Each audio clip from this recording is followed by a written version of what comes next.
Caricature ട്രെൻഡാണ് ഇപ്പോൾ സമൂഹ മാധ്യമങ്ങളിൽ വൈറലാകുന്നത്. കഴിഞ്ഞ ദിവസം തിരുവനന്തപുരം മേയർ വി രാജേഷിൻ്റെ ഒരു കാരിക്കേച്ചർ അദ്ദേഹം ഫേസ്ബുക്കിൽ പോസ്റ്റ് ചെയ്തിരുന്നു. അതിൽ വളരെ പ്രധാനപ്പെട്ട ഒരു കാര്യം, ഒരു തിരുവനന്തപുരം ഡെവലപ്മെൻറ്റ് പ്ലാനിനെ സംബന്ധിച്ച ഒരു ഫയൽ അദ്ദേഹത്തിൻ്റെ കയ്യിലുണ്ടായിരുന്നു. അതെന്താണെന്ന് പലർക്കും സംശയം ഉണ്ടായിരിക്കാം. നമുക്ക് അദ്ദേഹത്തോട് തന്നെ ചോദിക്കാം. പക്ഷേ ആ കാരിക്കേച്ചറിൽ ഒരു തിരുവനന്തപുരം ഡെവലപ്മെൻറ്റ് പ്ലാൻ എന്ന് പറഞ്ഞ ഒരു ഫയൽ കയ്യിൽ കണ്ടു. അത് ഇതുപോലത്തെ ഒരു ഇതാണോ അത്? അല്ല, ട്രെൻഡിൽ നിന്നും തിരുവനന്തപുരം കോർപ്പറേഷൻ മാത്രം മാറിയിക്കാൻ സാധിക്കില്ല. എന്തായാലും ഒരു ഫെബ്രുവരിയിൽ ഞങ്ങൾ ബഡ്ജറ്റ് അവതരിപ്പിക്കുമല്ലോ. ആ ഫയലിൽ എന്താണെന്ന് ഞാനിപ്പോൾ നിൽക്കുന്നത് ഡൽഹി BJPയുടെ കേന്ദ്ര ഓഫീസിലാണ്. ഞങ്ങൾ വന്നത് നാടിന് പ്രയോജനം ചെയ്യുന്ന പല കാര്യങ്ങളും നേടിയെടുക്കുവാനാണ്. ആ ഫയൽ എന്താണെന്നുള്ളത് ബഡ്ജറ്റ് അവതരിപ്പിക്കുന്നവരത് കാത്തിക്കണം. ഈ ഫയൽ കഴിഞ്ഞ ദിവസം പ്രധാനമന്ത്രിക്ക് കൈമാറിയിരുന്നു.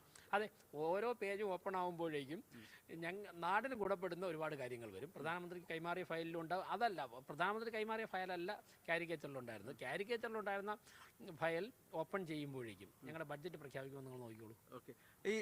ഈ തിരുവനന്തപുരത്തുകാർ കുറേ വാഗ്ദാനങ്ങൾ ഇങ്ങനെ കേട്ടിട്ടുള്ളതാണ്. ഇപ്പോൾ ഈ അവിടുത്തെ MP ശശി തരൂർ സ്പെയിനാക്കും ബാർസിലോണ ആക്കും എന്നൊക്കെ പറഞ്ഞിരുന്നതാണ്. അതുപോലെയൊക്കെയുള്ള കാര്യങ്ങൾ ഈ ഫയലിനകത്തുണ്ടാവും. അല്ല, ഞങ്ങളങ്ങനെയൊന്നും പറഞ്ഞിട്ടില്ല, അങ്ങനെ പറയില്ല. ഞങ്ങൾ പറയുന്നത് ചെയ്തിരിക്കും. ഞങ്ങളിപ്പോൾ തെരുവുനായ്ക്കളുടെ കാര്യമാണ് ആദ്യം പറഞ്ഞത്. അത് ഞങ്ങൾ തുടങ്ങി. ഇന്നലെ ഇവിടെ ഡൽഹിയിൽ വന്നപ്പോഴേക്കും അതുമായിട്ട് ബന്ധപ്പെട്ട് ചില ചർച്ചകൾ നടത്തി. ഞാനിപ്പോൾ മാതൃഭൂമിയിലൂടെ ആദ്യം പറയാം, അതിന് ചില നല്ല വശങ്ങൾ ഉണ്ടായിട്ടുണ്ട്. അതും കാരിക്കേച്ചറിലെ ഫയലിലുണ്ട്. ഓപ്പൺ ചെയ്യുമ്പോൾ. ഓക്കെ. ഈ ഇന്നലെ പ്രധാനമന്ത്രിയായിട്ട് കണ്ടു, സംസാരിച്ചു. ഈ പലർക്കും ടാസ്കുകൾ തന്നിട്ടുണ്ടെന്നാണ് പറയുന്നത്. അതെന്താണ് ഈ ടാസ്ക്? അതൊന്നും ഫയലിൽ ഉണ്ടാകില്ല.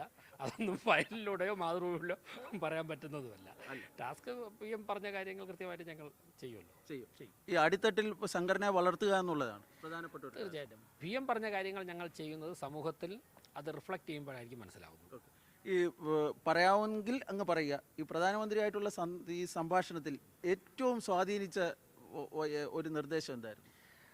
അദ്ദേഹം കേരളത്തെക്കുറിച്ച് ഒരു നിർദ്ദേശമായിട്ടല്ല, അദ്ദേഹം കേരളത്തെക്കുറിച്ച് ഞങ്ങൾ മനസ്സിലാക്കിയതിനേക്കാൾ കൂടുതൽ പല കാര്യങ്ങളും മനസ്സിലാക്കിയിട്ടുണ്ട്. അദ്ദേഹത്തിന് ഞങ്ങളൊക്കെ ജനിക്കുന്നതിനേക്കാൾ മുമ്പുള്ള അനുഭവങ്ങൾ രാഷ്ട്രീയ രംഗത്തെക്കുറിച്ചും പ്രത്യേകിച്ച് കേരളത്തെക്കുറിച്ചും അദ്ദേഹം പറഞ്ഞു. അതൊക്കെ കേട്ടപ്പോഴേക്കും അവിടെ ഉണ്ടായിരുന്നതിൽ തന്നെ പലർക്കും അവരുടെ പലരെയും കണ്ണു നിറയുന്ന ഒരു സാഹചര്യം ഉണ്ടായി.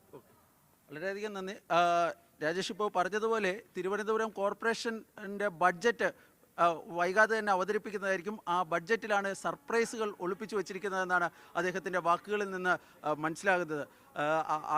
വളരെ നിർണായകമായ പല പ്രഖ്യാപനങ്ങളും ആ ബഡ്ജറ്റ് പ്രസംഗത്തിൽ ഉണ്ടാകുമെന്ന സൂചനയാണ് വി രാജേഷ് ഇപ്പോൾ നൽകുകയും ചെയ്തത്. ദില്ലിയിൽ നിന്നും ജഗദീഷ് കൃഷ്ണനൊപ്പം B ബാലഗോപാൽ, മാതൃഭൂമി ന്യൂസ്.